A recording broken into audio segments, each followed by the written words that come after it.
이재명 대통령이 이번 주 월요일이었습니다. 조국 전 대표와 윤미향 전 의원에 대한 사면을 단행하면서 후폭풍이 적지 않습니다. 그래서 당장 이번 주 15일 광복절에 열리는 이 대통령의 사실상의 이제 취임식 성격의 국민 임명식이 열리는데 거기에 국민의힘과 또 개혁신당이 불참하겠다라고 선언했습니다. 그 내용 살펴볼 텐데요. 관련 목소리 들어보겠습니다. 조국 전 장관, 윤미향 전 의원, 이러한 파렴치범도 사면을 했습니다. 상식과 공정이 사라지고 있습니다. 오만과 독선, 일당 독재의 광기만 보입니다. 이재명 대통령은 사면 복권이라는 권한을 통해 그 혜택을 자기 진영에게만 몰아주고 있습니다. 이재명 정부가 과거 정권들의 나쁜 습관까지 답습하기 시작했습니다.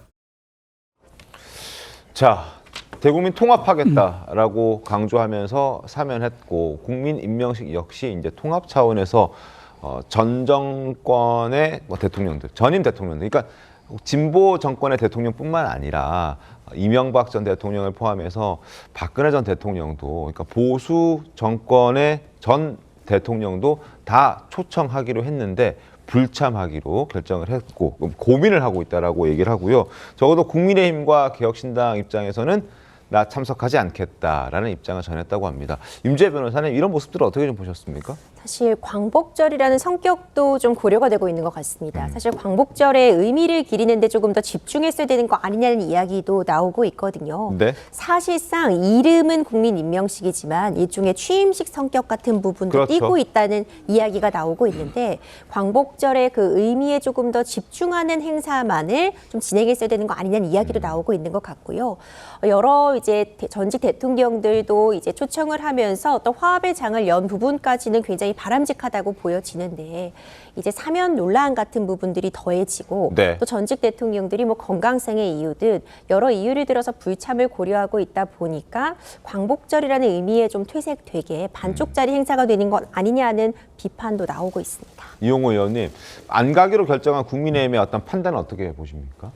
저는 국민의힘이 모처럼 잘 판단했다고 봐요. 모처럼. 왜냐하면 네. 국민의힘이 국회에서 할 일이 없어요. 실제로 막을 방법도 없고 네. 지난번에 고작 할 수 있는 게 이제 의원 숫자가 너무 적기 때문에 민주당이 몰아치면 뭐 손쓸 방법이 없거든요. 그래서 겨우 할 수 있는 게 이제 필리버스터 네. 정도였는데 필리버스터 절차적인 과정일 뿐이고 국민에게 정말로 강하게 호소할 수 있는 것은 이번 결정 같은 거라고 봐요.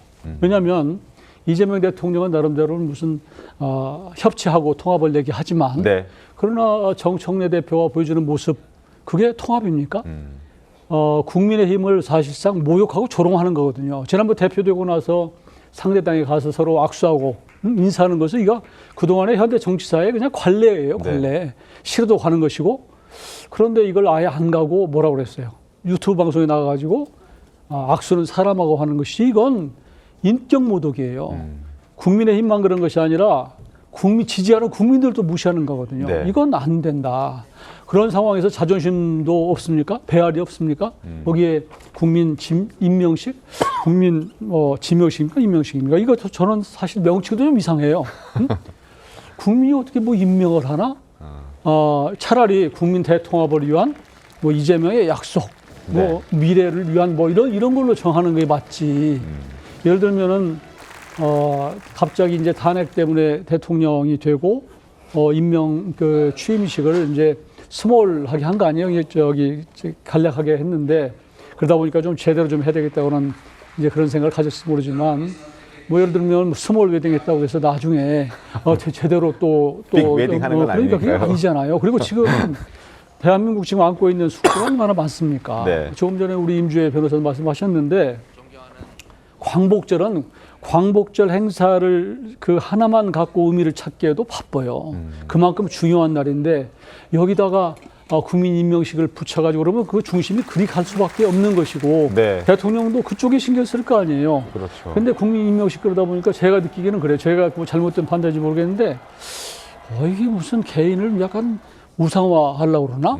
이런 생각이 탁 첫 인상이 든단 말이에요. 그래서 저는 적절치가 않다. 더구나 이렇게 국민의 요즘엔 반은 아니고 한 40% 정도 되는 것 같은데 지지 않는 사람이 네. 이런 걸 이제 통합하지 않고 이러면서 이런 형태를 가지고 이벤트성 행사를 한다? 이게 좀 안 맞는 것 같아요. 저는 참모들이 잘못 조언을 한 것이 아닌가. 그래서 좀 불편하게 생각이 듭니다. 알겠습니다. 8.15 광복절에 광복절 행사에 집중하는 것도 부족할 텐데 그 자리를 본인의 어떤 국민 임명식이라는 이름을 통해서 마치 이제 뭐 이용호 의원의 개인적 의견이었지만 우상화하는 것 아니냐라는 느낌까지 받았다라는 어떤 목소리도 있는 게 사실인데요. 어떻습니까? 민주당이 봤을 때는. 근데 이제 뭐 그런 우려를 국민의힘에서 충분히 할 수 있죠. 그런데 이제 뭐 그게 국민 전체의 의견은 아니라고 생각을 하고, 아니 뭐 국민 임명식에 이재명 이름도 안 들어갔는데 어떻게 우상화가 되겠습니까? 그리고 참 저는 안타까운 게 작년 광복절도 사실 행사가 반쪽짜리였거든요. 그러니까 건국절 논란이 있어가지고 사실 당시에 야당과의 또 마찰이 있어서 그때도 반쪽짜리였는데 올해도 또 이런 반쪽짜리 광복절 행사가 된다는 게 참 유감이고. 근데 저는 국민의힘께 조금 요청드리고 싶은 게 이 작년 11월 14일 날 그 25년도 예산안이 있었습니다. 이때 윤석열 전 대통령께서 시정연설에 오지 않으셨어요. 그래서 사실 여기에 대해서도 사실 국민에게 비판을 많이 받으신 적이 있어요. 왜? 예산안을 요청해야 되는 대통령이 안 온다는 게 말이 되냐. 그런 차원에서 국민의힘의 지지자들 일부는 또 그 행사 가지 말아라 하는데 동의하실 수 있지만 또 그렇지 않은 또 중도층의 국민들도 있을 수가 있습니다. 그래서 또 참석할 건 또 참석하고 또 거기서 또 쓴소리 할 수도 있는 거 아니겠습니까? 또 그런 데서 대통령 만나서 또 조언을 할 수도 있는 것이고, 그래서 조금 전향적으로 입장을 바꿨으면 좋겠습니다.